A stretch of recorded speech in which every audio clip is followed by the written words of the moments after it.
Muchas gracias.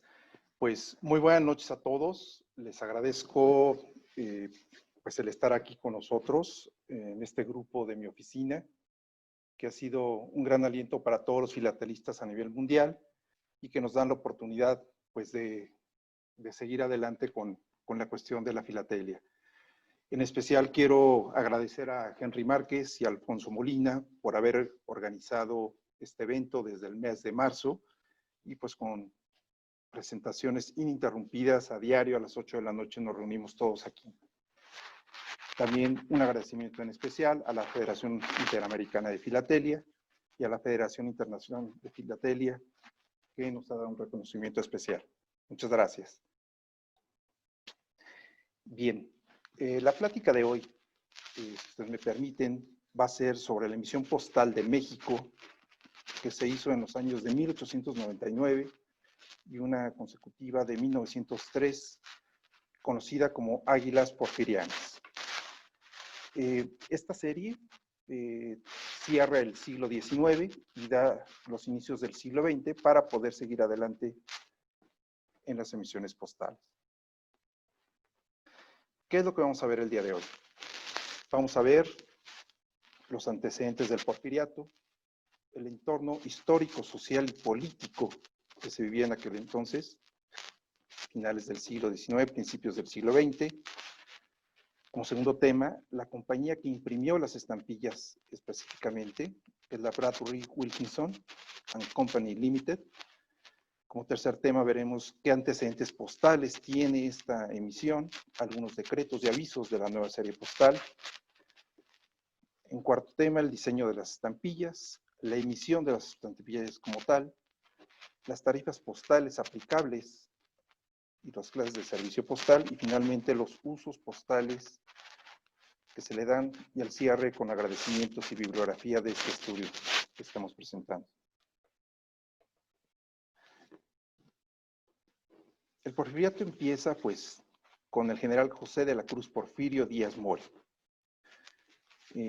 Vemos en esta imagen su acta de nacimiento, el cual nace el 15 de septiembre de 1830. Es originario de la ciudad de Oaxaca, México. Y pues el general desafortunadamente muere fuera del país, en París, Francia, y están sus restos en el cementerio de Montparnasse, y fallece el 2 de julio de 1915. Veremos dentro de poco por qué se dio este evento de ser sepultado fuera del país.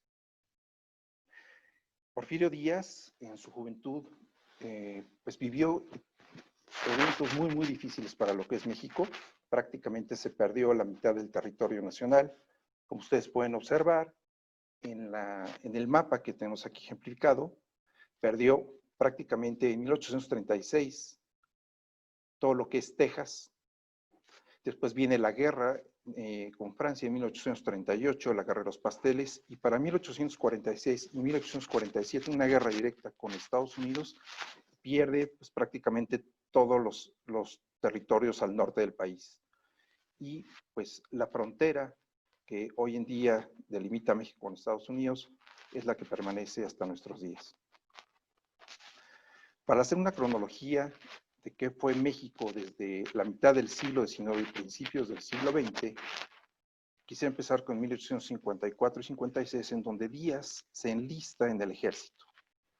El mismo Díaz participa en el Plan de Ayutla, en donde pues, lucha para derrocar a Antonio López de Santana, quien fue la persona que pues, estaba en las negociaciones con Estados Unidos, donde se perdió prácticamente la mitad del territorio.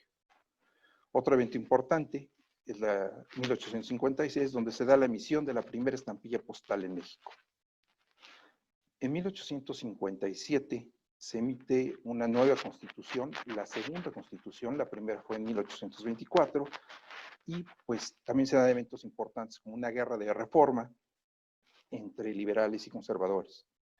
De la misma manera se da la intervención francesa, pues cuando estuvimos a cargo del gobierno con Maximiliano de Habsburgo, quien fue derrocado y pues muerto también. En 1867 Díaz seguía en el ejército y él se encarga de liberar la Ciudad de México para entregarla al entonces presidente Juárez en 1867. En 1871 se organizan las primeras elecciones en 1867 se organizaron las primeras elecciones en donde Díaz contiende a la presidencia con Juárez y las pierde. En 1871 se vuelve a dar esta contienda, sin embargo, en 1871 Díaz pues decide ya no contender por ellas y hubo una separación entre los dos. Para 1877, meses antes, muere Juárez y pues bueno, Díaz accede a la presidencia por primera vez. Voy a hacer una recapitulación de los años desde 1877 hasta 1910-11, en donde Díaz fue presidente de México, pero aquí se dan los eventos más importantes. No quise dejar de resaltar que en 1879 México entra a la Unión Postal Universal. Para 1880 alterna la presidencia con Manuel González y en 1884 y hasta 1911 es presidente de México. Vamos a hacer un poco de recapitulación en las 4 fases que tuvo el presidente Díaz. La primera fase fue orden y progreso. Él lo que trataba era tratar de pacificar al país, puesto que desde la guerra de independencia de 1810 hasta 1877 había habido una y otra guerra en donde se habían desgastado política y económicamente al país para poder lograr una recapitulación de los recursos aplicables para el crecimiento del país.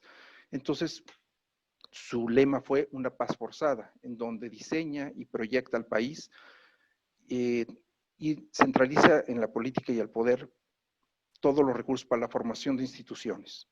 Promueve las relaciones internacionales, específicamente con Europa, con Estados Unidos, para poder incrementar el comercio internacional. Al mismo tiempo, en el plano internacional hay una época de paz y crecimiento en Europa. Y para Estados Unidos fue el desarrollo industrial más fuerte y se da un gran impulso económico en su zona costera de la costa norte. Para 1884 a 1888 se mantiene el control de los caudillos que lo llevaron al poder y a ellos asigna en las gobernaturas y en todos los puestos de poder en el gobierno. Y mantiene disciplina dura. Disciplina dura era quien desobedecía, pues prácticamente no duraba mucho en el país.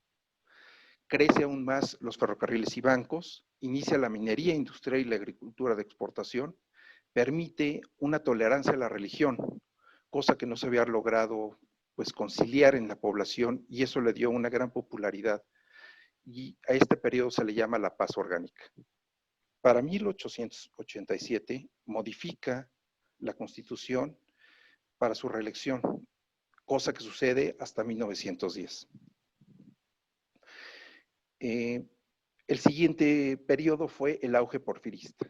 Y en este auge es donde se gesta la emisión que estamos nosotros presentando, 1899, y pues crea una frase muy característica del señor, la dictadura benéfica, en donde Díaz promovía ser sustituido como dictador cuando llegara el momento. Eso sí, por instituciones y leyes, pero no por otro dictador. Parecía una incongruencia, pero funcionaba el país de manera muy característica. Podemos ver una fotografía digitalizada y remasterizada de manera digital a colores, y es el acercamiento más fidedigno a la figura del presidente Porfirio Díaz en aquel entonces. Los esfuerzos estaban encaminados hacia la administración pública, apoyó sectores productivos y comerciales, incrementó el comercio internacional y las exportaciones, y la inversión extranjera como no se había visto en el país. Por primera vez en México se logra un superávit, esto es, el país ganaba más de lo que gastaba en el gobierno. Tuvo un gran desacierto, concentró la riqueza en muy pocas personas. Esto le llevó a una desestabilización política desde 1904 hasta 1911, en donde pues contendía en 3 ámbitos principales: la estabilidad política contra organismos y mecanismos de participación igualitarios, esto es, no dejaba que nuevas fuerzas políticas, principalmente de jóvenes educados, pudieran acceder al gobierno y poder desarrollarse en la política. Entonces concentra el poder en las personas de mayor edad. Por otro lado, logró un gran crecimiento económico del país, pero hubo grandes desigualdades sociales y regionales. Habría pobreza en la mayoría del país. Y por último, se estableció la igualdad en la ley, pero no disolvió las tensiones y divisiones sociales que se manifestaban en huelgas y levantamientos sociales. Finalmente, en la decadencia, pues también le tocó en la última parte de su periodo, en el 1885, en 1892, en 1901 y 1907, una crisis internacional a nivel global, y puesto que el país dependía principalmente de las exportaciones, dejaban de comprar, y eso pues le fue mermando un superávit gradual hacia el cierre de su último sexenio. En 1904 se reinstauraba la vicepresidencia al ver que el señor pues ya tenía más de 60 años y en caso de que él faltara, pues podía haber una persona que lo sucediera de inmediato. Intensificó aún más la industrialización y finalmente urbanizó y creó los servicios en todas las ciudades del país. Realmente Porfirio Díaz lo que hizo fue cambiar de un pueblo de chozas, creó ciudades formalmente e industrialmente establecidas. Finalmente, en 1910 forma la Universidad Nacional. Para que ustedes se den una idea de cuál fue el crecimiento real del país. En 1970 teníamos 570 kilómetros de vías de ferrocarril. Para 1910 había casi 20,000 kilómetros. Esto es 40 veces más. Los ingresos federales habían sido de 16 millones de pesos y los creció a 111 millones de pesos, casi 6 o 7 veces más. La exportación nacional creció de 29 millones a 157 millones. Y pues estos múltiplos de crecimiento son por 7, mientras la población apenas se duplicaba. Entonces el crecimiento individual de PIB per cápita fue muy bueno para todo el país. Hablemos ahora de la compañía que imprimió los timbres. La Bradbury Wilkinson and Company se creó en 1856 en Farrington Road, New Malden, Inglaterra. Sus fundadores fueron Henry Bradbury y Robert Wilmot Wilkinson. El objeto fue producir valores legales en contra de las falsificaciones que se estaban dando en impresiones de valores a nivel mundial. Y pues fueron los impresores más importantes de Europa en esa época. En 1903 la adquiere la American Banknote Company, quien la une como una subsidiaria en operación. Esto es, la Bradbury seguía operando, pero dependiente de la Banknote. Para 1922 se mueven a sus oficinas más grandes en New Malden, Surrey, Inglaterra. Para el 83 la compra, 1983 la compra de la Rue, y para el 2015 se deslista y se disuelve en su último domicilio, igualmente en Inglaterra. Vamos ahora con los antecedentes postales y los decretos y avisos de la nueva serie postal. En 1879, como ya lo mencioné, México se adhiere a la UPU en la Convención de París. Para 1878, México firma 2 tratados preferenciales en tarifas para establecer mejores arreglos postales entre México y los siguientes países. Primero con el Reino Unido de la Gran Bretaña e Irlanda, el 15 de febrero, y para el 28 de abril con los Estados Unidos de Norteamérica, que incluía también los países de Canadá y Cuba, para darle trato preferencial en el movimiento de las piezas postales. Veremos que Estados Unidos, en especial junto con Canadá y Cuba, tenían prácticamente las mismas tarifas preferenciales en toda la región y esto incrementó pues el intercambio de correspondencia postal permanentemente entre los 3 países. En 1891, México crea el Servicio Postal Mexicano, dependiente de la Secretaría de Comunicaciones y Obras Públicas, y nombra como primer director general a Manuel González Cosío. Finalmente, a la derecha pueden ver el edificio de la Secretaría de Comunicaciones y Obras Públicas, en la cual pues, se ejemplifica en una estampilla que México emitió posteriormente. Para el año 1900, la Secretaría de Comunicaciones y Obras Públicas notifica a la Secretaría de Hacienda la construcción del edificio del Palacio Postal, que ustedes pueden ver en una fotografía, y pues en una estampilla que representa prácticamente los mismos elementos, la carreta y la persona aquí parada, pues que fue el emblema de los servicios postales de México durante el Porfiriato. En 1902, de este mismo edificio, se coloca la primera piedra del Palacio Postal, también llamado como Quinta Casa de Correos. Podemos ver en la fotografía del lado izquierdo al secretario de Comunicaciones, Francisco Mena, después el señor Manuel de Zamacona, que era el director de Correos, después el presidente Díaz y después Adamo Boari, quien proyectó la construcción del edificio. A cargo de la construcción estuvo el ingeniero Francisco Garita, en donde podemos ver a la derecha colocando la primera piedra. Para este evento tan relevante para México, pues bueno, se hicieron invitaciones específicamente y algunas tarjetas postales donde incluía precisamente una estampilla de 4 centavos de la serie que vamos a presentar en unos momentos. Finalmente, el 17 de febrero de 1907 se inaugura el Palacio Postal en la Ciudad de México y ha sido la principal oficina de correos hasta el día de hoy. Podemos ver en una fotografía a la izquierda al presidente Díaz descendiendo para hacer la inauguración del Palacio Postal y fotografías originales del Palacio Postal en aquella época. ¿Cómo estaba México en 1899, fecha en que se emitió la serie? Había 1977 oficinas postales, había más de 5,000 trabajadores postales y se transportaban más de 92 millones de piezas. Finalmente, en 1895 se da la intención de crear una nueva serie postal y se inician las gestiones con las posibles empresas impresoras. La Bradbury Wilkinson se acerca al gobierno mexicano, específicamente al Servicio Postal Mexicano, en la intención de hacer los tirajes de las estampillas. Y pues para convencerlo, en 1898, elabora unos modelos de la serie anterior. Esto es, la serie comúnmente conocida como Mulitas, que se había emitido en 1895, se acerca a la Bradbury y le hace unos modelos para mostrar la calidad de su trabajo y así le autoricen la impresión al ver la calidad del trabajo. En el 1899, el 1 de agosto, finalmente se emite en el Diario Oficial del Supremo Gobierno de los Estados Unidos Mexicanos un aviso en lo dispuesto por la Secretaría de Comunicaciones y Obras Públicas, donde se publica el aviso de la nueva emisión para el 1 de noviembre de 1899 de esta serie. Y pues se ha indicado retirar de la circulación la serie anterior, que se había emitido el 2 de abril de 1895 y que terminará el 31 de enero de 1900.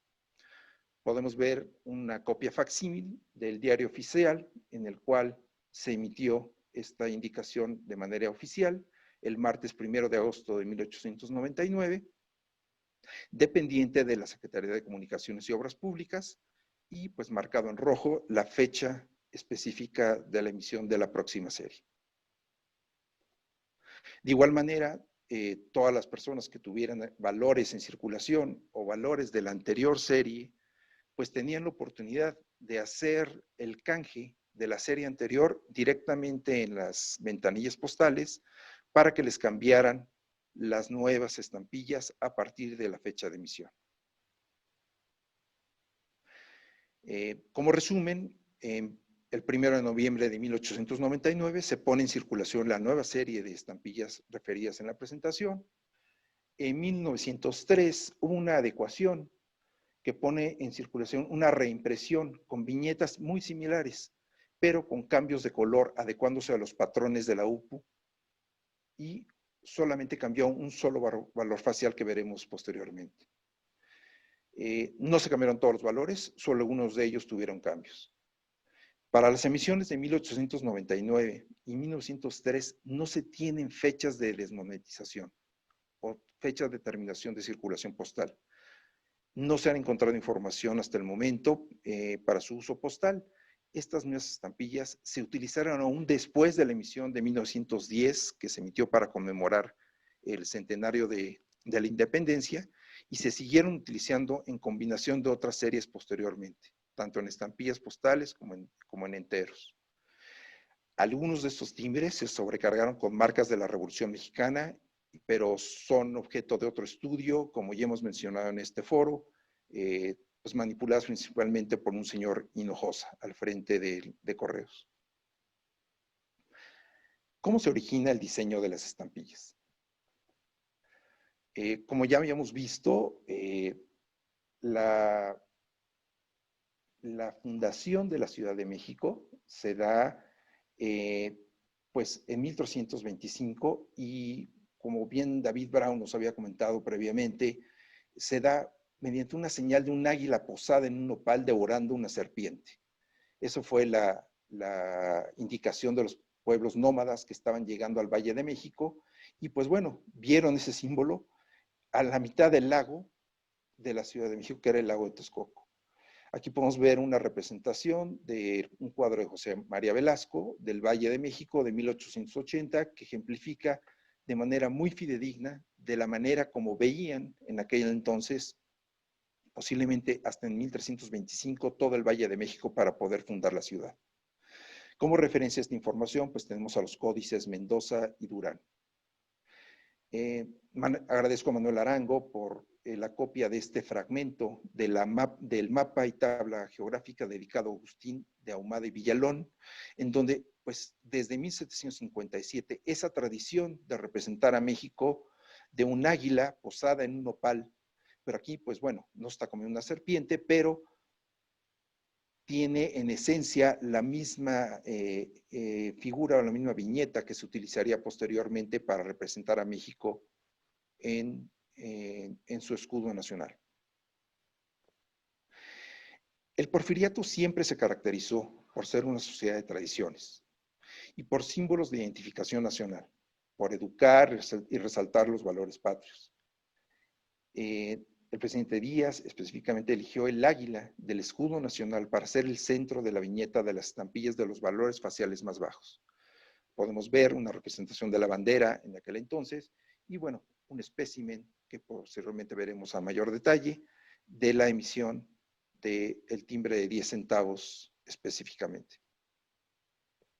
Para los valores altos, el presidente Díaz tuvo la visión de promocionar al país y ejemplificó pues 3 escenas muy características de México. Por un lado es el Salto de Juanacatlán, que es una cascada que se encuentra en el estado de Jalisco, en donde pues tomaron una fotografía de esta naturaleza. También al lado derecho, en la parte superior, vemos una fotografía del volcán Popocatépetl, que se tomó como base para la descripción y grabado de las estampillas. Y por último, una fotografía de la Catedral de la Ciudad de México. Quiero que ustedes recuerden muy bien estas estampillas, puesto que serán la base, perdón, de estas fotografías, que serán la base para la creación de las estampillas. Vamos a la emisión como tal. La emisión en los valores más bajos de 1899 son 7 valores que van del 1 a los 20 centavos. Eran para servicios específicos que vamos a ver en una tarifa postal posteriormente, pero quiero resaltar la calidad del grabado que tiene cada una de las estampillas y pues el detalle que utilizaron precisamente utilizando el águila del escudo nacional con distintas alegorías y textos para describir tanto el valor como el país y pues la palabra de Correos en todas las estampillas. Esta emisión, en su totalidad, tanto la de 1899 y 1903, fue una emisión grabada, impresa por Bradbury Wilkinson, en pliegos de 100 estampillas en formación de 10 por 10 piezas. Su perforación fue de 14 1/4 por 14 1/4 en papel inglés, tiene una goma ámbar brillante y tenía una marca de agua en su papel en diagonal que decía Servicio Postal de los Estados Unidos Mexicanos. Aquí podemos ver en una primera tabla los valores más bajos, pues los valores principales que tenemos del 1, 2, 3, 5, 10, 15 y 20 centavos. En los distintos colores, el ancho y alto de la estampilla, que eran de manera permanente y consistente de 25 milímetros de ancho por 28 milímetros de alto, Y los grabados de las mismas estampillas pues variaban desde los 20 milímetros hasta los 24.2 milímetros, tanto en ancho como alto. Vayamos a los valores más altos, en donde ustedes pueden identificar las fotografías previamente expuestas, pues ahora con los grabados dentro de las estampillas, tanto de 50 centavos como de 1 peso y 5 pesos. Estas estampillas, pues bueno, tienen 35 milímetros de ancho por 25 milímetros de alto, y los grabados van desde los 21.6 a los 32.2 milímetros de alto por ancho. Para 1903 se emitieron los mismos grabados. Si ustedes ven, las viñetas son muy similares, nada más cambiaron los colores específicamente de la impresión de las estampillas. Se eliminó la estampilla de 3 centavos y se adicionó la estampilla de 4 centavos. Se emitió la de 5, 10 centavos y 50 centavos. Se dejaron de emitir las de 15, 20 y las de 1 peso y 5 pesos. Estas fueron las que complementaron finalmente toda la emisión. Para esta segunda, como ven, los valores son los descritos en la fotografía anterior y las medidas son muy consistentes, y no quise nada más de documentar pues los valores previos que ya hemos puesto. ¿Y qué creen? También hubo oficiales.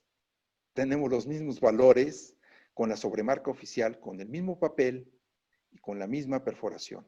Estos usos oficiales de estas estampillas postales se dieron con la impresión de gomígrafos estampados a mano en cada una de ellas. Y pues podemos ver a todos los valores de la serie, tanto de 1899 y de 1903, con las marcas oficiales. Al mismo tiempo, se emitieron ciertas innovaciones para esta emisión postal. Se emitieron carnets de timbres postales. Esto es una especie de carteritas en donde venían adheridos a ellas varios bloques de timbres que se podían utilizar y que la gente se los llevaba para poder tener un manejo mucho más práctico. La primera carterita, el carnet de timbres o carterita, se emitió en 1899 y contenía un bloque de 6 timbres de 1 centavo y 3 bloques de 6 timbres de 5 centavos. Y pues por la elaboración de la carterita, pues cobra 1 centavo adicional. Se vendía la cartera en 97 centavos como tal. Para la serie de 1903 también se emitieron estos mismos carnets, pero ya diferenciados para servicios locales y extranjeros o nacionales. Un primer carnet de 24 timbres de 1 centavo y después otro carnet de 24 timbres de 5 centavos, cuyas fotografías podemos ver en este momento. Para esta serie también hubo un primer ensayo. Si ustedes pueden identificar este ensayo tomado de un libro del Museo de la Filatelia, editado por don Enrique Trigueros, identificamos un águila un tanto diferente a la que se emitió en viñeta definitiva, pero fueron de los primeros que se utilizaron para hacer los diseños de las mismas. Se hicieron pruebas precisamente por la Bradbury. Podemos ver el centro de la presentación, en donde pues podemos ver el grabado del águila en una prueba muy, muy bonita. De igual manera, podemos ver pruebas de los marcos exteriores de las estampillas, en donde pues están cancelados, pero se utilizaron para hacer todo este proceso de impresión. Se emitieron también pruebas en cartón, con los valores principales. Podemos ver más ejemplos de las mismas.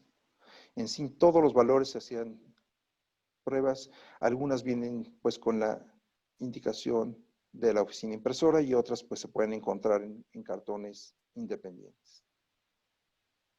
Voy a hacer mención en especial que estas piezas pertenecen principalmente con el apoyo de varias personas que mencionaré al final y que les agradezco mucho para poder recopilar toda esta información que ha sido sumamente difícil de recolectar. es importante ver que al cierre del porfiriato, al haber iniciado la revolución, se quemaron prácticamente todos los archivos y todos los documentos que se están pues presentando en este momento. En su gran mayoría no hay archivos en el gobierno. La gran mayoría de la documentación que se puede obtener es obtenida o de archivos privados o de archivos que están en universidades y en museos y en colecciones en el extranjero. No hay una recopilación formal en los registros del gobierno y eso hizo pues un tanto difícil el poder obtener la información para documentar esta serie específicamente. La Bradbury utilizó varios tipos de perfil en la identificación de sus estampillas, tanto espécimen y perforaciones en diamante. Para México, específicamente, utilizó los tipos 1 y el tipo 4, el cual el tipo 1 tiene la palabra espécimen y el tipo 4 tiene las perforaciones en diamante para las estampillas. Aquí pueden ver una recopilación, como ustedes pueden ver, de todas las specimens perfect de la Bradbury Wilkinson que elaboró para los distintos valores. Ustedes van a ver pues la misma viñeta, pero en distintos tonos de color, los cuales fueron específicamente pues elaborados durante el proceso de la emisión como tal. De la misma manera, se pueden ver las perforaciones en rombo perfil, igualmente elaboradas por la Bradbury Wilkinson, en todos los valores del 1 a 5 centavos. Aquí en este bloque de 4, pues bueno, ustedes pueden identificar la separación real de la muestra que teníamos de los perfils en 2 láminas anteriores, los cuales coinciden perfectamente pues con las estampillas que están mostrando. Se emitieron de igual manera muestras, las cuales fueron enviadas. Estas impresiones con gomígrafo las realizaron en México y fueron enviadas a todos los países de la UPO. Ay, perdón. Para esto se tienen muestras de todos los timbres de la emisión de 1899, los cuales pueden ver en la primera línea de esta lámina, con los valores desde 1 centavo hasta 5 pesos. En la parte inferior se pueden ver los valores de 1 a 10 centavos. No emitieron muestra para el valor de 50 centavos, puesto que era muy similar al anterior. Hay una pequeña variedad en el tono color lila de la estampilla, pero ya no se emitió la estampilla muestra. Es de relevante importancia, pues bueno, identificar esta muestra de ultramar, la cual se utilizó en el Correo de Lisboa. Esta pieza, pues, le agradezco a don Benjamín Grayev que me la haya facilitado para pues, poderla exhibir, puesto que no he visto otra similar en casi 25 años de estudio de esta serie. Por último, del lado derecho quise pues, amplificar el timbre de 5 pesos que específicamente tiene la palabra muestra y pues bueno, claramente pueden ver la calidad del grabado y pues la belleza del timbre como tal y la dedicación para poder haber hecho esta estampilla. De la misma manera, se emitieron enteros postales para fajillas de impresos, sobres, cartas postales, tarjetas postales y tarjetas carta. Igual, con los mismos colores y los valores acorde a la tabla que les mostré previamente de las estampillas. De igual manera, se hicieron tarjetas postales con respuesta pagada, tarjetas postales, y pues en la serie tanto de 1899 como 1903 se puede encontrar este material muy, muy bonito. Para 1903 se emiten las mismas con algunas modificaciones y como hecho relevante es que se había hecho una gran cantidad de enteros postales con el valor de 3 centavos. Y pues para no destruir todo el material previo que se tenía en existencia, se tomó la decisión de hacer una sobrecarga, pues tapando el valor de 3 centavos y pues marcando como 4 centavos el valor actualizado a partir de la nueva tarifa postal, que se utilizó a partir de 1903. La tarifa postal y clases de servicio postal. Esta tarifa postal, bueno, como les dije, fue muy difícil de encontrar. No hay registros de una tarifa como tal documentada, puesto que se había destruido gran parte del material que estaba disponible y se fue armando pues de varias bibliografías que presentaré al final y con el apoyo de varios filatelistas que me apoyaron a integrar esta tabla.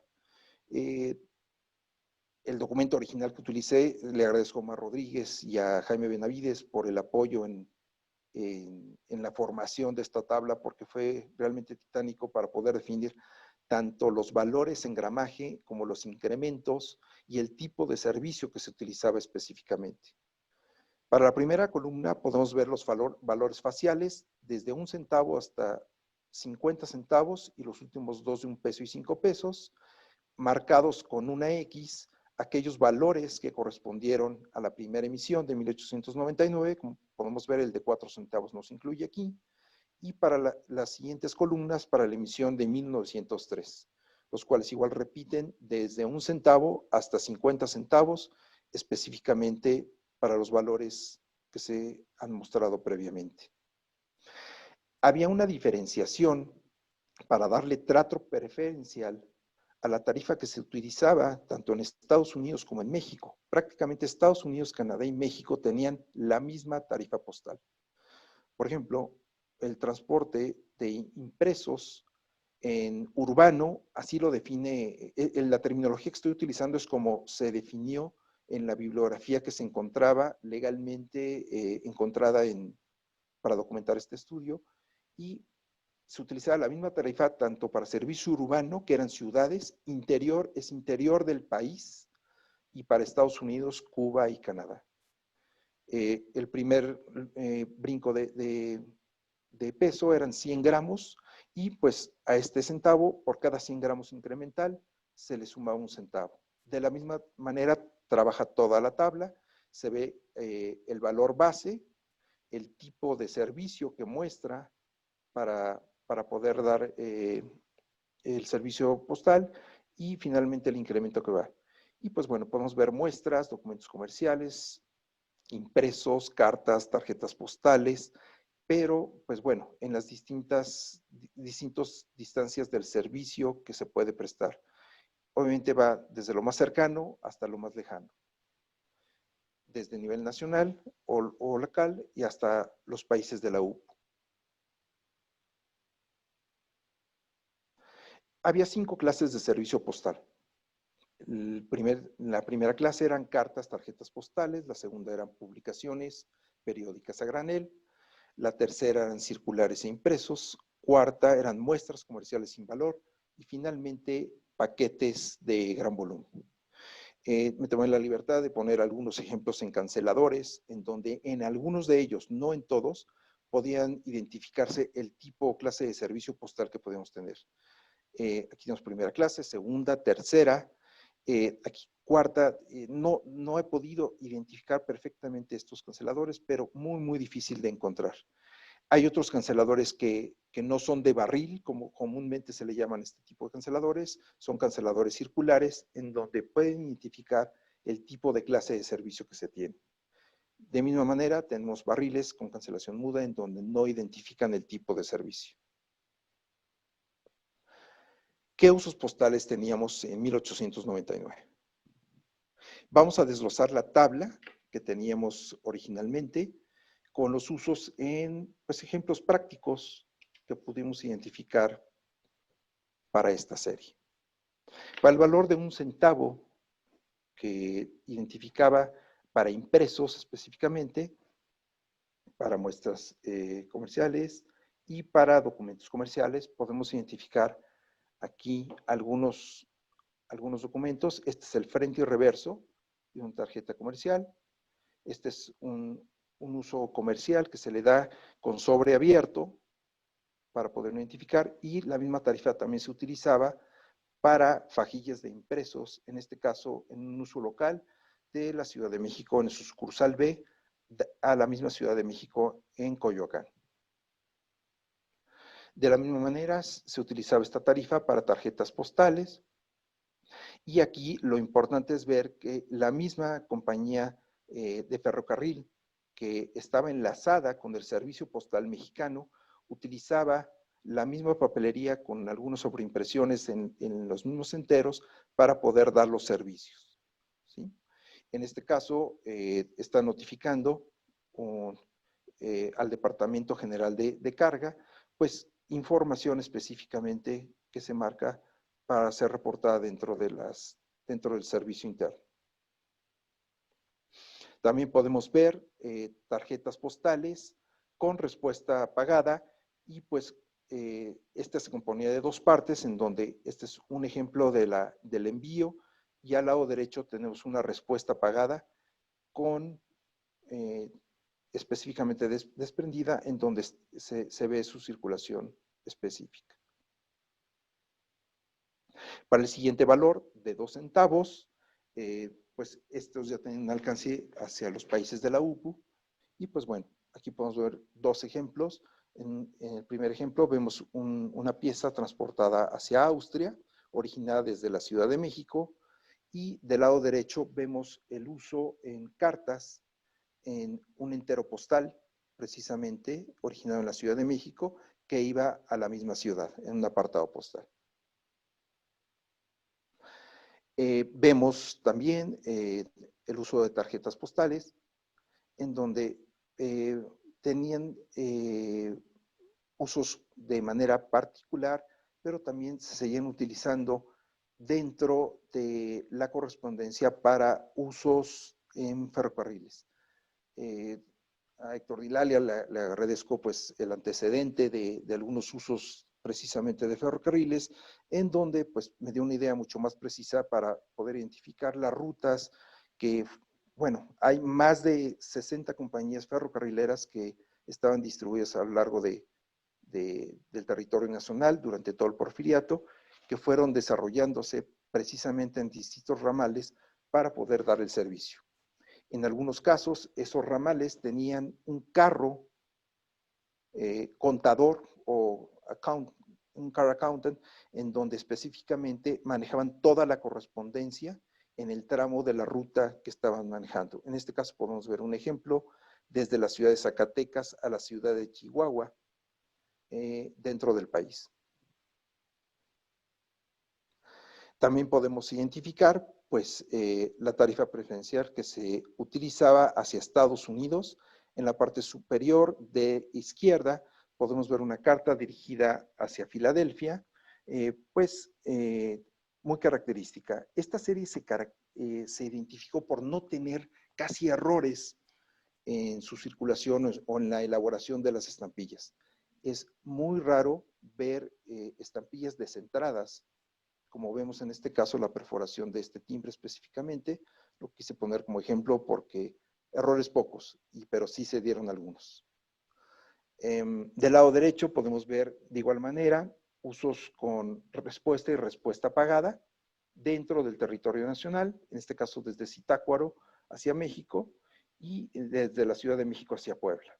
Quisieron, por último, utilizar una tarjeta postal pues enviada a la Academia Imperial de Ciencias en San Petersburgo, Rusia. Pero como ustedes pueden ver, pues sí, fue multada específicamente puesto que no tenía la tarifa correcta para su envío. Para el valor de 3 centavos se utilizaron cartas oficiales y podemos ver un bonito ejemplo del gobierno del estado de Michoacán, en donde envía a la ciudad de Ario un documento específicamente para uso oficial. Para el valor de 3 centavos también se utilizó para tarjetas postales a países de la UPU.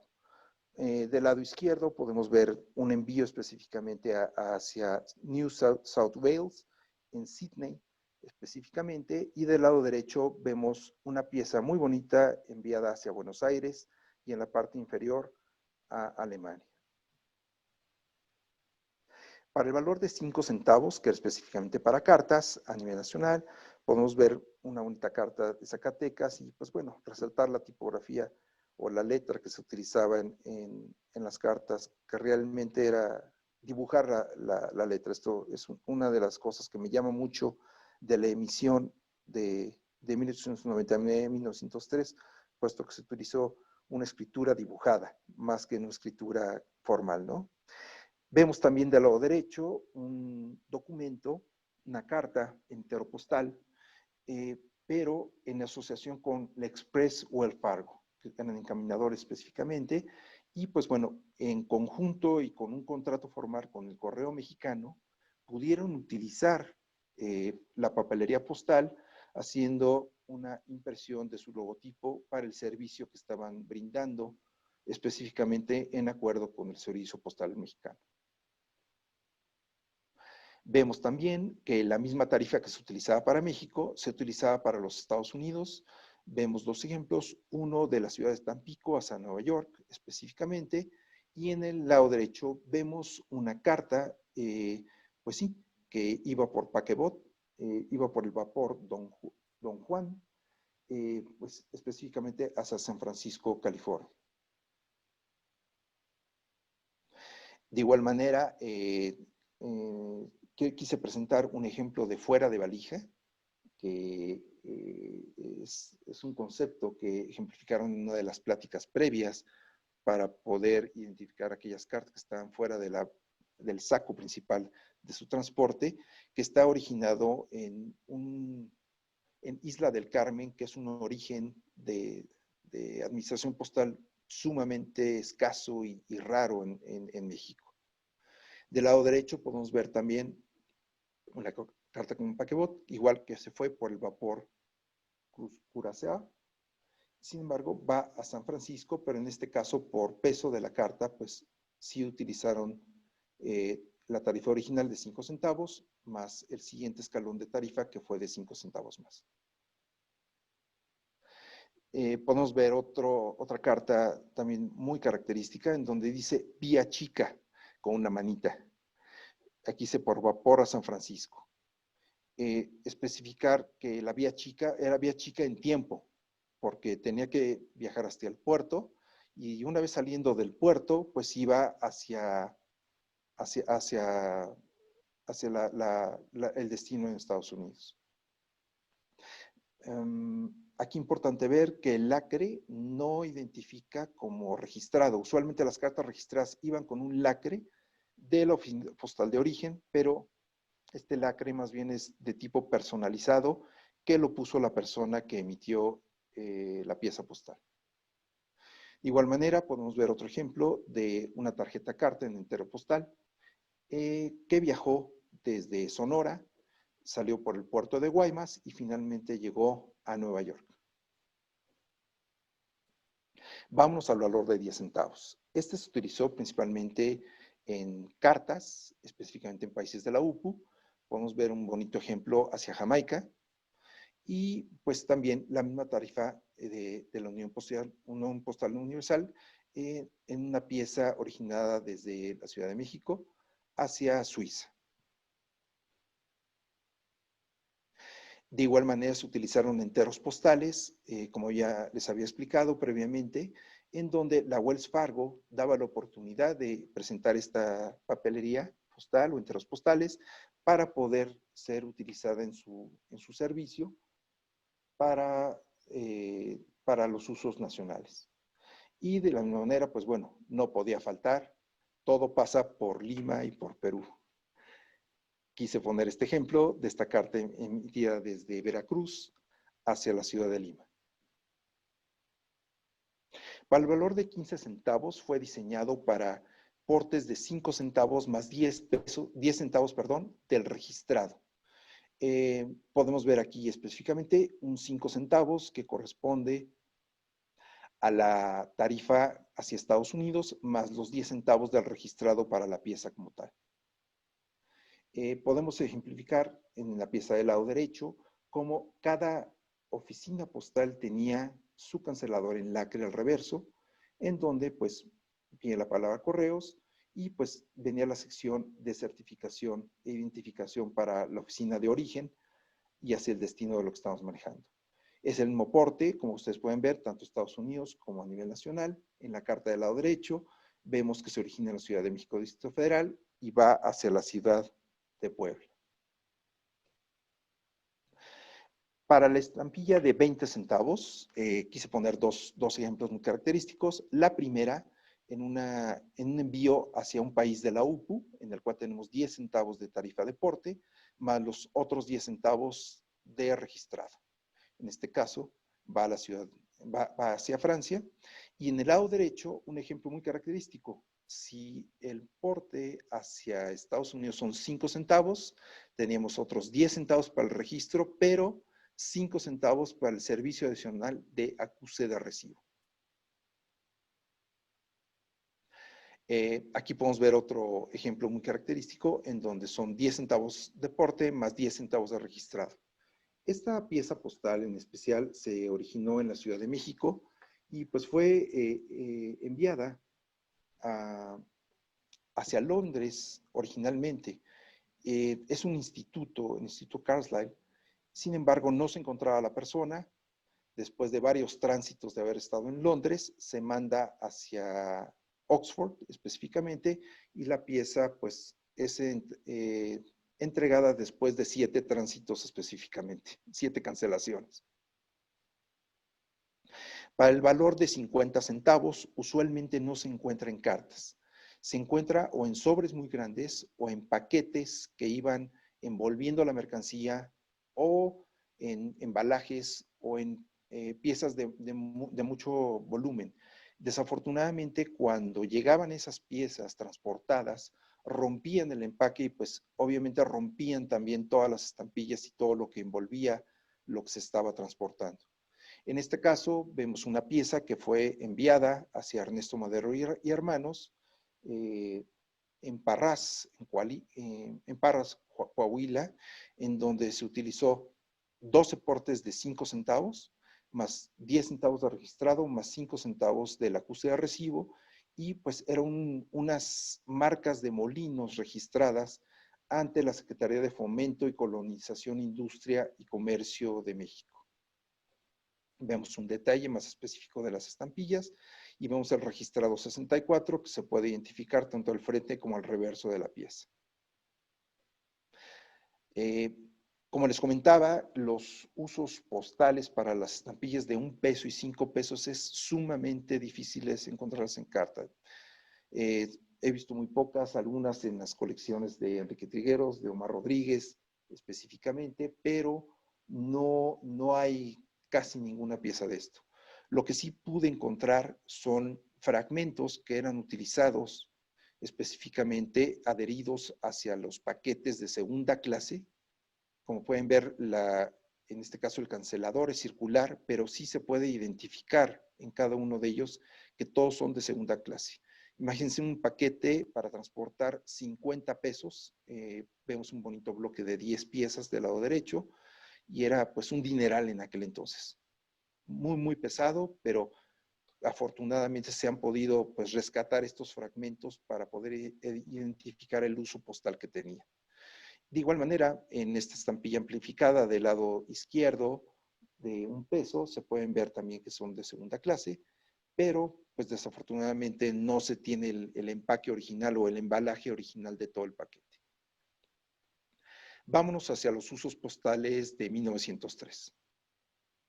Empezamos por la tarifa de impresos a nivel urbano, en donde podemos identificar pues, un cambio de color y pues una única pieza circulada dentro de la Ciudad de México a la Suiza. Específicamente, la Suiza era una fábrica de chocolates en México. De igual manera, vemos que aquí se está transportando algunos impresos desde la Ciudad de México hacia Estados Unidos y va directamente es un boletín de materia académica al Instituto de Historia Natural y Geología en Estados Unidos. Podemos ver también que la tarifa se utilizó de manera local para los impresos enviados hacia Estados Unidos y vemos una pieza de impresos igual manera transportada por vapor hacia San Francisco, ¿sí? Podemos ver que salió desde el puerto de Mazatlán, en el cancelador, en el reverso del impreso, y pues bueno, nos da una idea de que había consistencia en el uso de las tarifas para tanto México, Estados Unidos, Canadá y Cuba. Vemos algunos usos locales de cartas, de tarjetas postales. En este caso, quise identificar esto, puesto que compraban los enteros postales y adicionalmente, en lugar de escribir a mano, pues imprimían, en este caso esta imprenta de Forster, utilizó el entero postal para hacer su propia papelería en la repartición de su propaganda. Podemos ver otros ejemplos de piezas circuladas de manera local, en este caso en la ciudad de Aguascalientes, para este caso en la ciudad de Guanajuato, y pues bueno, igual dentro de la Ciudad de México. En este caso, el cartero 74 pues entrega esta carta, pero al recibirla el destinatario no utiliza la respuesta para dar uso a todo el entero postal. ¿Cuál era tan fuerte el comercio en Wells Fargo? Que hasta la misma Wells Fargo utilizaba, después del servicio de encaminamiento de algún paquete, utilizaba la misma la papelería de enteros postales, en este caso una tarjeta postal, en donde indicaba a esta persona que podía ir por su paquete dentro de la ciudad de Irapuato, una vez que estaba recibida en la misma ciudad y en algún almacén para que acudiera por el paquete que había recibido independientemente. Vámonos al siguiente valor, 2 centavos impresos, países de la UPU. No podía faltar Lima, nuevamente. Y pues bueno, quise poner otro ejemplo específicamente hacia Alemania. La misma tarifa se utilizó para cartas dentro de la Ciudad de México. Aquí vemos un ejemplo. Y también para cartas dentro de la ciudad, específicamente de México Distrito Federal, pero en la sucursal Q específicamente. El mismo valor de 2 centavos se utilizó para tarjetas postales dentro del país. En este caso vemos una bonita pieza al frente y reverso, originada en la ciudad de Veracruz, en Alto Tonga, y pues bueno, tiene un tránsito previo, una oficina de concentración, y finalmente llega a la Ciudad de México, Distrito Federal. Podemos ver también ejemplos de un separador que, pues, aunque dice impresos, se tomó como una tarjeta postal y tiene distintos tránsitos desde la ciudad de San Luis, de la ciudad de Guanajuato hacia la ciudad de San Luis Potosí. Finalmente, un ejemplo de entero postal que sale de la ciudad de Puebla hacia Tlaxcala internamente. Quisiera identificar también otros usos de Paquebot. Como ustedes pueden ver, esta marca ovalada, van a verla repetitiva en algunos otros casos, en donde se seguía utilizando la misma tarifa postal preferencial hacia Estados Unidos, en este caso a la ciudad de San Francisco, California. Tenemos otros ejemplos, igual a California y en este caso a Nueva York, utilizando la misma. En esta pieza a la derecha inferior podemos ver que es una tarjeta postal que tenía preimpreso el valor, era un entero postal americano, pero al ser originada la pieza, su uso postal en la ciudad de Monterrey hacia Estados Unidos, se le adhirió la estampilla de 2 centavos para poder cubrir el servicio hacia los Estados Unidos. Seguimos viendo otros ejemplos de la misma tarifa, en donde se utilizaba, aquí hay un ejemplo específicamente hacia La Habana, Cuba, una tarifa preferencial de 2 centavos en una tarjeta postal, y otro ejemplo en una pieza igual encaminada por el ferrocarril en sus vagones de uso postal. Vámonos a la tarjeta postal, que varió precisamente en la serie de 1999 hacia la de 1903, que estamos ahora en la de 1903, en donde el valor hacia la UPU subió a 4 centavos y cambió a color rojo. Aquí tenemos nuevamente una carta enviada a Lima, Perú. Otro ejemplo hacia las Islas Canarias, en Las Palmas. Una pieza muy bonita enviada hacia Tokio, Japón. Y finalmente otra enviada hacia Alemania. Como ustedes pueden ver, hay consistencia en los tonos de los enteros postales como de las estampillas que estamos mencionando. Vemos ejemplos precisamente de las piezas que no fueron utilizadas de la serie anterior y que fueron sobrecargadas con los valores de 4 centavos. Vemos ejemplos de este entero carta postal en donde se envía hacia Colombia y pues redacta una historia que viaja por toda la península de Yucatán y pues específicamente lo que más le gustó fue ir a visitar Cozumel. Del lado derecho vemos un ejemplo de pieza postal dirigido hacia Algeria. Y finalmente otro ejemplo, pero con la respuesta de una pieza enviada originalmente hacia Alemania y de Alemania la respuesta postal hacia la Ciudad de México en la colonia Tacubaya. El valor de 5 centavos se utilizó para piezas postales en el interior de la República. Vemos un ejemplo de una tarjeta postal, de una carta originada en la ciudad de Monterrey, Nuevo León, dirigida a Tampico, Tamaulipas, y vemos una característica muy específica. Se pensaban utilizar canceladores mecánicos, en este caso con una leyenda República Mexicana.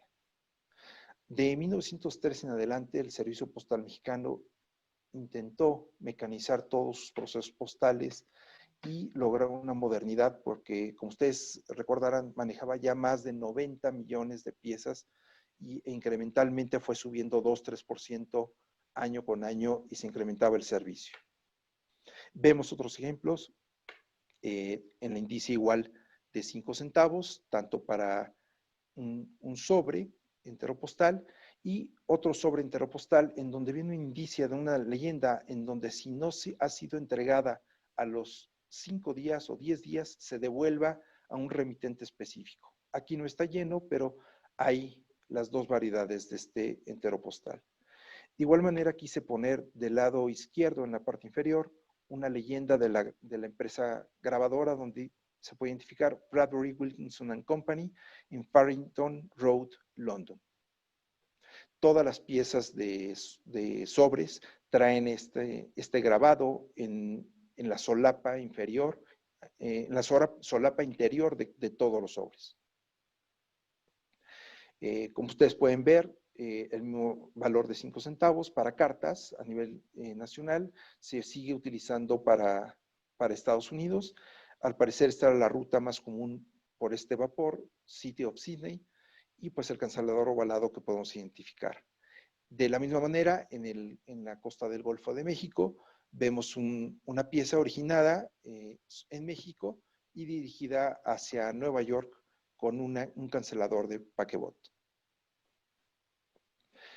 Se siguen utilizando esta tarifa para otros ejemplos específicos para la ciudad de Washington en una tarjeta carta y del lado derecho vemos una carta precisamente que quiso ser utilizada con una tarifa preferencial, pero fue multada puesto que está enviada hacia Berlín en Alemania. Ustedes pueden ver pues todas las marcas en donde indican la multa que se les está cobrando específicamente, junto con las tarifas utilizadas en céntimos para ser cobradas al destinatario. Esta carta en especial pues es muy relevante puesto que fue enviada al Consulado General de México en Berlín, Alemania. Después hay otra historia muy específica. Esta persona falleció en el Titanic. Específicamente, él cedió el asiento a una dama al momento que se estaba hundiendo el barco y pues falleció desafortunadamente en esa travesía y es esta persona a la cual iba dirigida la carta. Esto pues es información que me proporcionó el señor Cabuto.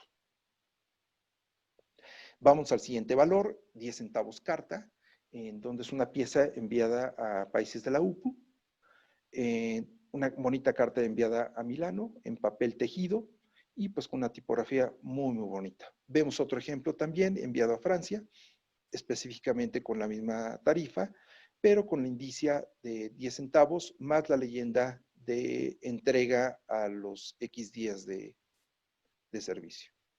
El último uso de 50 centavos, vemos aquí una carta que tiene 40 centavos de porte más 10 de registrado, en donde es sumamente raro encontrar piezas con estos valores altos, en este caso enviada a Suiza en una carta registrada. De igual manera, ustedes pueden ver al reverso el lacre de la oficina de origen y pues bueno, la contramarca de la oficina receptora en Suiza específicamente. Un último ejemplo del uso de 50 centavos más 10 de registrado, en donde el peso de la carta sí eran para 50 centavos específicamente y se utilizaron el timbre específicamente para 10 centavos de registrado. Quiero agradecer específicamente a Manuel Arango, Jaime Benavides, Héctor Dilalia, Guillermo Gallegos, Eladio García Prada, Benjamín Grayev, Henry Márquez, Alfonso Molina, Omar Rodríguez, Enrique Trigueros, Alejandro Vázquez de la Vega, y pues a todos los integrantes de mi oficina Philatelic Society para el logro de este ejercicio y con toda la información que nos están ayudando. Mil gracias a todos y pues bueno, muchas gracias por su atención. Aquí les marco alguna bibliografía que ustedes pueden consultar específicamente de documentación específica para el desarrollo de esta presentación y pues no me queda más que darles las gracias específicamente a todos ustedes. Muy amables. Muchas gracias, Arnulfo. Arnulfo. Bien, Arnulfo. Chévere. Muy bueno. Muy buena cobertura. Gracias, señores. Les agradezco mucho el haber estado aquí pues acompañando. Espero que les haya gustado la presentación específicamente. Muy buena. ¿Preguntas para Arnulfo? Felicitaciones, Arnulfo. Julio César. Gracias. Sí, buenas noches. Hola, Felicitaciones, Julio. muy bonita. Muchas gracias. En tu punto 7, en el porte de 2 centavos, hay una carta de Santa Rosa. Te agradezco mucho por la referencia.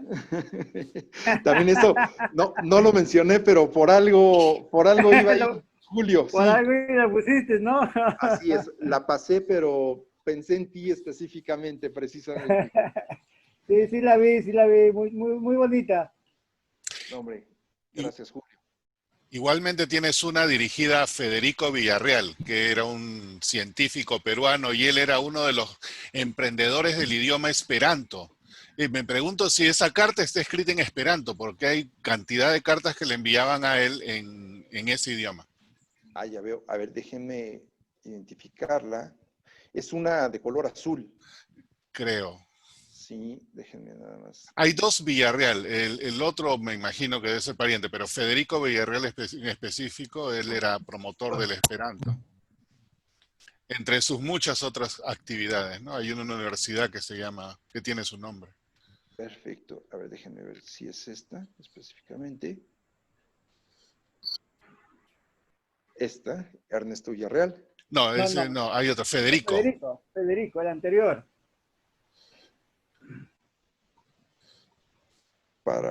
Es que este sí lo identifico específicamente, pero la otra no la... Por ahí anda, pero normal, pues, cuando la veas, ¿no? Como una cosa... Ahí en la estrella decía Dios, esperanto en la parte inferior, ¿te fijaste? También decía, Aquí sí. no lo veo. Ahí está, Aquí ¿ves? se ve. Sí, ok. Sí. Perdón. La otra debe ser en la misma situación ahí.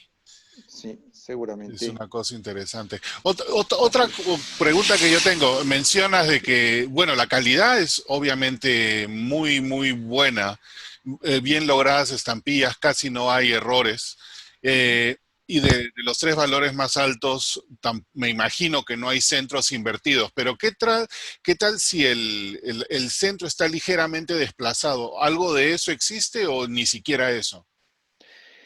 Yo no he podido identificar grandes desplazamientos, pero sí se logran algunas estampillas en movimientos de 2 a 3 milímetros. Sí, el grabado de la viñeta al centro da un margen para que tú puedas mover la impresión hasta 2 o 3 milímetros hacia la derecha, a la izquierda, o hacia arriba y hacia abajo. Ok. Sí se pueden ver algunas variaciones en ese aspecto. Sí se puede, Henry. Sí, muchas gracias por la observación. Luis Fernando, veo que estás con la mano alzada. Sí, la mala costumbre de que algunos tenemos de hablar de los nombres en las cartas. Hoy ya van 2 antes que yo. Pero es que esta colección de Arnulfo está llena de nombres simpatiquísimos. Y ese último que mencionaba, de Uruchurtu, era tío del que después fue famosísimo regente del Distrito Federal por casi 100 años. No tantos. Pero que fue quien transformó el Distrito Federal. Y yo todavía chiquillo recuerdo a papá hablando de Uruchurtu cuando papá, pobre, iba en aviones de tercera categoría a México a hacer movimientos sindicales y no sé qué cosas. Y el otro que me llamó la atención es el de Toussaint, en Puebla. Ese Toussaint que sale ahí es primera generación de los Toussaint mexicanos, porque el papá de él era posiblemente de los que llegaron con los franceses a finales del siglo anterior. Esa carta es como de los 40. Y hoy Toussaint debe ser una familia que debe estar súper extendidísima, debe ser ya una familia mexicana enorme. Pero la que más me llamó la atención de todas las que Arnulfo presentó, que es una colección bellísima, es la de la calle de Plateros, porque tal como está, a mí me parece que esa dirección tiene que ser donde está la Torre Latinoamericana hoy. No hay otra explicación. Yo la he buscado y me parece que tiene que ser esa la dirección. Primera de Plateros primera y uno de Plateros, por más que fuera una confitería, una chocolatería o lo que fuera. Años después había una chocolatería ahí a la par de donde se reunía el grupo con Isaac Bacal y otras gentes en Filatelia. Correcto. Amexil empezó ahí. Bueno, así que yo me siento como viviendo otra vez en Ciudad de México gracias a Arnulfo, que ha hecho que reviva recuerdos y tiempos y ilusiones, filatelia. Y bueno, tengo que decir que mucho aprendió que yo lo conocí chiquillo. Muchas gracias, gracias Luis. Te agradezco los comentarios a las piezas y sí, quiero expresarte que tú fuiste de los primeros que me impulsó para exponer a nivel nacional e internacional. Y bueno, gracias maestro, es lo que te puedo decir. Vamos con Mario Campián y de ahí con Jaime Benavides. Hola, siguiendo con el tema de los nombres, aprovechando que están hablando de eso, tienes por ahí una dirigida a Lázaro Pavía. Sí, así es. Lázaro Pavía bueno, ya creo que ya no está en el mundo de la filatelia, contemporáneo mío, él exhibía el Medio Real de la de 1856. Lázaro Pavía, es el bisabuelo de él, que era una persona bastante docta en la época de Porfirio Díaz. Su especialidad era arreglar problemas fiscales de la gente y estaba básicamente con toda la gente que tenía negocios en México. Él era el asesor fiscal, ¿no? También me pareció muy curioso encontrar ese nombre a la hora que estabas pasando las cartas. Y felicidades. No, hombre, muchas gracias. Gracias, te agradezco los comentarios. Y sí viene de ahí porque esta es una pieza postal que, pues en algún intercambio, en alguna reunión con el mismo Lázaro Pavía que mencionan, que es descendiente de Lázaro Pavía de aquel entonces, intercambié esas piezas con él específicamente. Gracias, Mario. Jaime. Felicidades, Arnulfo, y te felicito por la manera en que organizaste la presentación esta noche. Y te vuelvo a felicitar porque no te adentraste a las sobremarcas revolucionarias, porque no hubiéramos acabado nunca. No. Ahí fue un acabose. Ese es un laberinto que ni con una charla de 24 horas. Pero mi pregunta, y siguiendo con el tema de los nombres, es si tienes alguna relación con el primer director del Servicio Postal Mexicano. Porque tenía el apellido Cosío. Sí hay, sí hay relación. Yo creo que desde ahí ya, por algo me gustan este tema postal. Y me di cuenta precisamente al hacer la investigación. Yo no sabía. Así es, Jaime, muchas gracias por hacer la observación. ¿Alguna otra pregunta por ahí? Yo tengo otra referente al muy famoso en este foro, Cosme Hinojosa. En esta época, ¿qué tenía que hacer ese señor? ¿Estaba ya con sus andanzas? ¿Las iba a empezar? ¿Dónde andaba En Sonora. Ah, está preparando las cosas. No, él todavía no tenía nada que ver con correos. Él entró a hacerse cargo de la oficina de correos en Hermosillo en la época de la revolución del lado revolucionario. O sea, él no podía estar más distante del porfiriato. Oh, ok. El problema se generó porque encontró en almacén remanentes de estas emisiones y los utilizó para creaciones filatélicas. Pero, ojo, no todas son creaciones filatélicas. Hay unas que genuinamente se utilizaron. Y se necesita mucho expertise, se necesita mucho estudio para poder distinguir cuáles son las buenas y cuáles son las que él creó para satisfacer la demanda de filatelistas. Gracias. Henry Cosme Hinojosa fue como 15 años después de esta emisión. Fue por el 1914, 1915. Ok. Gracias. Pero aquí el apunte... años. Sí, el apunte aquí es que estas estampillas no se desmonetizaron, sino que siguieron vigentes hasta que se agotaron en la totalidad su existencia.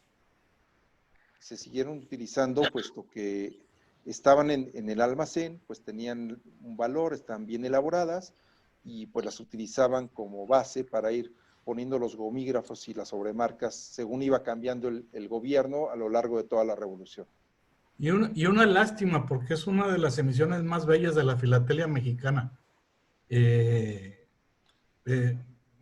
un diseño hermoso. Y una calidad impecable, eso es lo que me llama la atención, ¿no? O sea, también...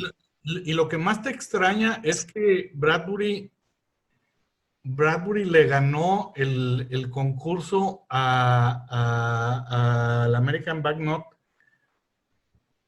no falsificando, pero reproduciendo los timbres que ellos tenían y que habían presentado en 1895. Entonces, existen variaciones de las mulitas de la emisión de 1895 creadas por Bradbury para mostrarle al gobierno mexicano que podía hacerse cargo de una tarea como esta. ¿Ellos imprimieron alguna otra serie o esta fue la única para México? La del centenario también, ¿no? Oh, okay. También emitieron la de deportes de multa de 1908 y la de la independencia de 1910 también. Esa es la del centenario, sí. Sí, la del centenario de 1910. Ahora, como bien dijiste, en 1903 ya era la misma compañía, o sea, ya la American Banknote ya era dueño de Bradbury. Así es. Así ya era la misma compañía, pero se mantenía como una filial independiente para la elaboración de estampillas postales. Pero no creo que hubiera habido mucha competencia ya para entonces entre ellos, ¿no? Pues digo, pues eran los mismos. Pasaba el dinero de una bolsa a la otra, simplemente. Se castigaban mutuamente poniendo pujas más bajas o presupuestos más bajos. Así es. O cubriendo los dos mercados distintos, ¿no? En América y en Europa, quizás en otros lugares, de repente la expansión. Luis Rodríguez Olvera, te veo con la mano en alto. Sí, muchas gracias. Arnulfo, gracias por tu presentación. Es muy valiosa, muchas gracias. Yo tengo una duda. ¿Existe o tienes conocimiento de algún timbre de esta emisión con el centro invertido? No se conoce y al menos yo no conozco ninguna, y dentro de el estudio de esta serie, que son 20 años, no identifico ninguna con centro invertido. Bien, muchas gracias. Gracias, Luis, gracias por tu comentario. Ya hubiera salido en el mercado filatélico y a precios muy elevados. Yo creo que no hubiera pasado desapercibido un centro invertido. Sí, nunca he visto una, por eso era la pregunta. Sí, o sea, si del abrazo de Acatempan, que es una serie posterior, se conocen dos y alcanza valores muy altos, si hubiera habido un centro invertido de esta serie, olvídalo. Ya acabó, sí. Julio César. Sí, que quería anotarles que la casa Bradbury Wilkinson imprimió los timbres fiscales en Perú desde el año 1901 hasta 10. Así es que por ahí tenemos relación con esa casa nosotros también. Pero solamente en fiscales, ¿eh? Porque en emisiones postales no hubo. No, el American era las misiones postales en esa época. Interesante. Luis Fernando, te veo con la mano en alto de nuevo. Y estás en mute. Luis, no te escuchamos. Estar en mute es para poder ser regañado. Dos cositas también de carácter contextual, histórico, como las que... es que esta charla se presta para eso. Y Arnulfo lo hizo de manera muy bonita, como lo dijo Jaime. Lo primero es que Luis Rodríguez mandó un comentario ahí sobre el Sambors en el Palacio de los Azulejos, en la calle de Plateros. Y yo pienso que la dirección que Arnulfo nos mostró debería ser al frente. No donde está la confitería, no donde está Plateros, Sambors hoy, no donde está la torre, pero eso le toca a los mexicanos averiguarlo. La otra cosa es que tengo muy buenos recuerdos de Juanacatlán, porque algunas de las veces en Ciudad de México yo vivía en la avenida Constituyentes y me bajaba en la estación del metro Juanacatlán. Pero ese es mi mejor recuerdo de Juanacatlán. Y cuando he buscado el salto del río Santiago en Juanacatlán, tengo la impresión de que eso ya no existe. El Popocatépetl está todavía ahí. Y la catedral también, pero el salto de Juanacatlán no lo recuerdo. Desafortunadamente, ese río se contaminó y se secó por los desechos de toda la zona industrial alrededor de la ciudad de Guadalajara. Wow. Y pues bueno, ya no hay río prácticamente. Y era una belleza.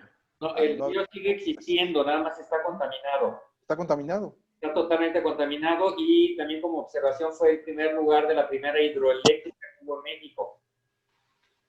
¿En ese salto mismo hubo otro salto?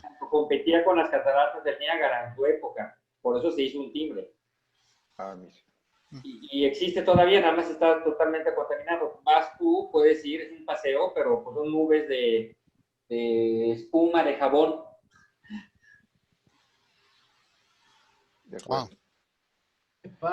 Ah. Vamos con Benjamín Grayev y de ahí vamos con Jaime nuevamente. Yo nada más hacer un comentario acerca de los timbres mexicanos con centro invertido. Son rarísimos, son muy raros en la filatelia mexicana. Realmente hay 6 nada más, y pudieras decir que son 4 porque 2 son variedad de los otros. Uno es el abrazo de Acatempan, que es muy conocido, del cual existen dos piezas nada más. El otro son de 1915 y 1916, que es el faro de Veracruz, y el otro trae la oficina postal mexicana, que existen perforados e imperforados. Ahí tienes 4.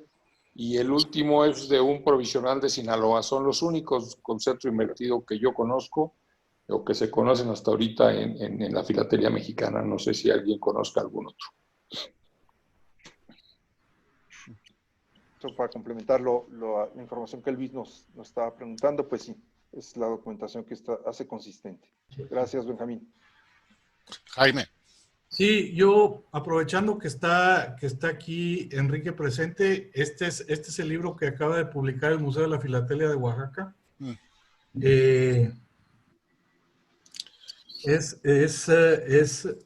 Está dedicado a puros ensayos, pruebas y errores. Wow. Y es una belleza hojearlo, y sobre todo para los que no vamos a poder tener este material en nuestras colecciones, cuando menos tener la referencia. Es un libro que justamente acaban de sacar el mes pasado, y lo acabo de recibir hace 2 o 3 semanas, y es una belleza. ¿Puedes compartir el link de dónde conseguirlo? Sería fantástico eso. Sí, lo emite el Museo de la Filatelia de Oaxaca en México. Está a la venta actualmente. Si ustedes buscan Museo de la Filatelia, está Mufi, en la Mufi, y en la bibliografía está incluido de esta presentación. En la penúltima. Fantástico. Fantástico. Gracias. Sí, pues, y es de la colección de don Enrique Trigueros, no se les olvide comentarlo, por favor. Bueno, yo no lo quería decir para no exhibirlo aquí. No, pero, que honor a quien honor merece, mi querido. Pero sí está en muy buenas manos esa colección. Y lo bueno es que está en México, no está afuera. Así es. Guadalupe Morales.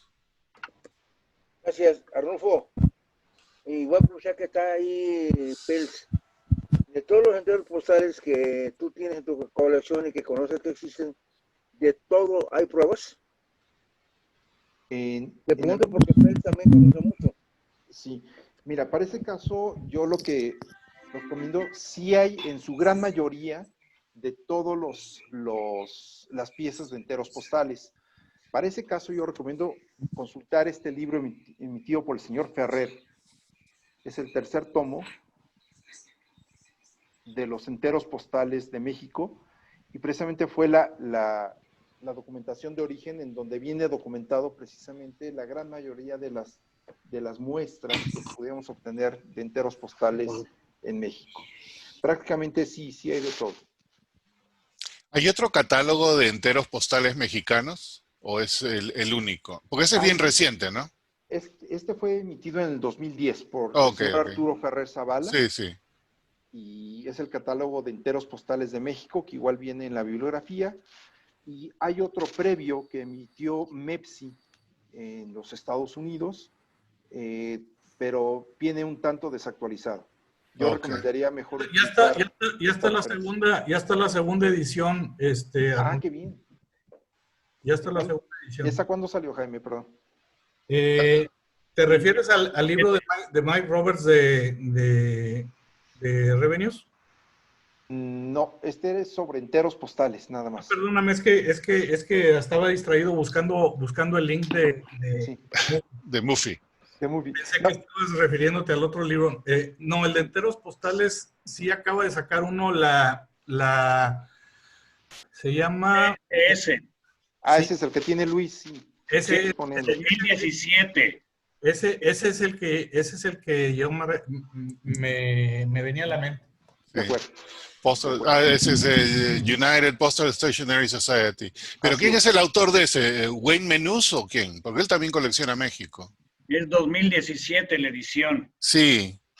Es Peter Bammer, tengo entendido, la persona que lideró el ejercicio. Ok, perfecto. Gracias. Coautores, sí. Por ahí vi otra mano alzada, pero no recuerdo quién era. Yo, Ricardo. Ok, Mauricio. José, primero felicitarte, me encantó mucho tu presentación, muy interesante. Un comentario o una interrogante. Tengo entendido que el presidente Porfirio Díaz también coleccionaba. ¿Eso era cierto? Porque asumo que él tuvo que haber tenido algunas. Si esto era cierto, asumo que él tenía algunas pruebas, algo que no se conoce, porque, corrígeme si lo que voy a decir no es cierto. Tengo entendido que lastimosamente la colección de él se perdió cuando él se fue al exilio.